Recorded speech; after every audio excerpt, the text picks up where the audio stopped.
Hi everyone, मैं प्रिया और अपने चैनल पर आप सभी का स्वागत करती हूँ। तो क्या आप जानते हैं कि दशहरा और विजयदशमी का पर्व क्यों मनाया जाता है? अगर नहीं तो चलिए मैं आपको बताती हूँ। दशहरा का पर्व जो है वो प्राचीन काल से ही मनाया जा रहा है। परंपरा के अनुसार कालांतर में ही इसे मनाने के स्वरूप बदलते रहे हैं। इस दिन का बहुत महत्व माना गया। हिंदू कैलेंडर के अनुसार यह दिन अश्विन माह के शुक्ल पक्ष की दशमी को मनाया जाता है। इस बार यह अंग्रेजी कैलेंडर के अनुसार 15 अक्टूबर 2021 को मनाई जाएगी। चलिए जानते हैं कि दशहरा विजयदशमी क्यों मनाई जाती है। सबसे पहला तो बुराई पर अच्छाई की जीत और असत्य पर सत्य की जीत का ही उत्सव विजय उत्सव कहलाता है। इस दिन माता ने भी महिषासुर का वध किया था। कहते हैं कात्यायनी दुर्गा ने देवताओं के अनुरोध पर महिषासुर का वध किया था, तब इसी दिन विजय उत्सव मनाया गया था। इसी के कारण इसे विजयदशमी कहा जाने लगा। विजया माता का एक नाम है। यह पर्व प्रभु श्री राम के काल में भी मनाया जाता है तथा श्री कृष्ण के काल में भी। माता द्वारा महिषासुर का वध करने के बाद असत्य पर सत्य की जीत का पर्व विजयदशमी मनाया जाने लगा। वाल्मीकि रामायण के अनुसार भगवान राम ने ऋष्यमुख पर्वत पर अश्विन प्रतिपदा से नवमी तक आदि शक्ति की उपासना की थी। इसके बाद भगवान श्री राम इसी दिन किष्किंधा से लंका के लिए रवाना हुए थे। यह भी कहा जाता है कि रावण वध के कारण दशहरा मनाया जाता है। दशमी को श्री राम ने रावण का वध किया था। श्री राम ने रावण का वध करने के पूर्व नीलकंठ को देखा था। नीलकंठ को शिव जी का रूप माना जाता है, अतः दशहरे के दिन इसे देखना बहुत ही शुभ माना जाता है। रावण का वध करने के बाद यह पर्व बुराई पर अच्छाई की जीत की खुशी मनाया जाता है।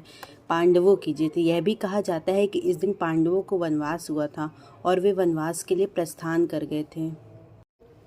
इस दिन अज्ञातवास समाप्त होते ही पांडवों ने शक्ति पूजन कर समी के वृक्ष में रखे अपने शस्त्र पुनः हाथों में लिए और विराट की गाय चुराने वाली कौरव सेना पर आक्रमण कर विजय प्राप्त की। इस दिन पांडवों ने कौरवों पर भी विजय प्राप्त की थी। सती दाह। यह भी कहा जाता है कि इस दिन भगवान शिव की पत्नी देवी सती अपने पिता दक्ष यज्ञ में अग्नि में समा गई थी। चतुर्मास समाप्त। कुछ लोगों के अनुसार इस दिन वर्षा ऋतु की समाप्ति के साथ ही चतुर्मास का भी समाप्त होता है। हालांकि चतुर्मास देव उठनी एकादशी पर समाप्त होता है। कृषि उत्सव। वैसे देखा जाए तो यह त्योहार प्राचीन काल से चला आ रहा है। आरंभ में यह एक कृषि संबंधी लोकोत्सव है। वर्षा ऋतु में बोई गई धान की पहली फसल जब किसान घर में लाते हैं तब यह उत्सव मनाते हैं। इस दिन से वर्षा ऋतु की समाप्ति के साथ ही चतुर्मास भी समाप्त हो जाता है। वर्षा ऋतु में बोई गई धान की पहली फसल जब किसान घर में लाते हैं तब वे उत्सव मनाते हैं। इस काल में सेहत बनाने का समय प्रारंभ होता है।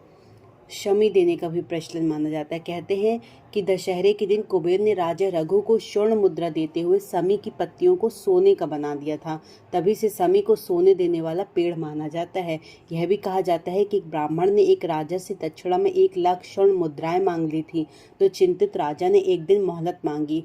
राजा को सपने में भगवान ने दर्शन देकर कहा कि शमी के पत्ते लेकर आओ, मैं उसे स्वर्ण मुद्रा में बदल दूंगा। यह सपना देखते ही राजा की नींद खुल गई। उसके उठकर शमी के पत्ते लाने के लिए अपने सेवकों को साथ दिया और सुबह तक शमी के पत्ते एकत्रित कर लिया। तभी चमत्कार हुआ और सभी जो शमी के पत्ते थे वो स्वर्ण में बदल गए। तभी से इसी दिन शमी की भी पूजा का प्रचलन प्रारंभ हो गया। तो इस तरह मैंने आपको बताया कि दशहरा और विजयदशमी पर्व क्यों मनाया जाता है। तो हैप्पी दशहरा। सभी को विजयदशमी के हार्दिक शुभकामनाएं। जय माता दी। चलिए, अगर आपको ये वीडियो अच्छी लगी हो तो आप ज़्यादा से ज़्यादा लोगों तक शेयर करें और मेरे चैनल को सब्सक्राइब भी करें। Thank you. जय माता दी।